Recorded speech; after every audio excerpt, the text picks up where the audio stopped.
En fait, moi j'ai fait, on va dire, entre 15 et 20 salons retail agroalimentaire par le passé.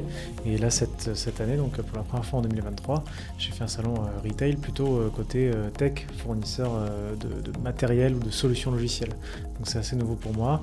Et donc je faisais voilà, l'idée c'était de faire le constat et des points communs, des différences qu'il y a entre les deux.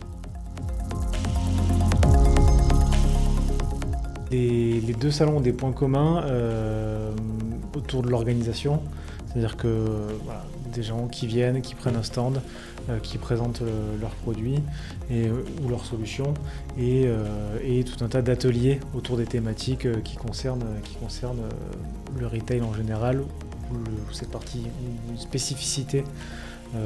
Typiquement, ça peut être les produits biologiques sur des salons bio, la partie restauration, par exemple, dans l'alimentaire. Et là, cette année, à Paris Retail Week, ça a pu être l'intelligence artificielle, les systèmes de paiement, tout un tas de services techniques actuels, le click and collect, le drive, etc. Des stands, des animations et des personnes qui passent, certaines qui sont préparées, qui ont fait un parcours, et d'autres qui viennent on va dire plutôt plus curieux de quelles sont les nouveautés, quelles sont les tendances en ce moment.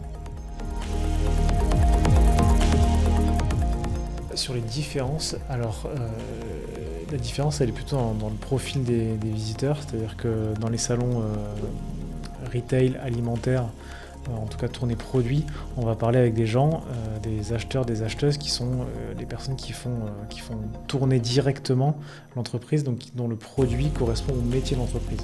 Alors que dans la partie retail tech, on va plutôt avoir affaire à des gens qui font tourner la structure.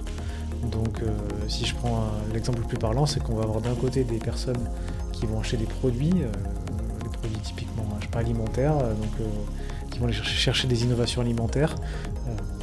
En ce moment, il y a beaucoup de nouveautés autour de toutes les tendances végétales, par exemple. Et sur un salon tech, il va y avoir des gens qui veulent plutôt du nouveau logiciel de caisse, de l'analyse de données, intégrer de l'intelligence artificielle, faire de l'IA générative sur leur site de drive, des choses comme ça. Et donc le processus d'achat et le processus de décision, et les enjeux ne sont pas du tout les mêmes, les délais de décision ne sont pas les mêmes. Et c'est la différence qui moi, a été le plus marquée, en tout cas là sur ce premier salon. Je ne vais pas tirer de vérité de conclusion définitive, mais sur ce premier salon, c'est le plus marquant. Donc c'est pas le prochain, mais les prochains, donc c'est les Retail Days et les Supply Days, où là on va s'adresser donc sur les Supply Days à des personnes qui s'occupent de la supply chain, donc vraiment pareil la structure, pas forcément le produit qui est vendu au final. Retail Days, des profils dirigeants et plutôt digital aussi, donc tourner e-commerce, mais pareil sur comment faire fonctionner le e-commerce, pas forcément comment on sélectionne le produit qu'on met sur le site.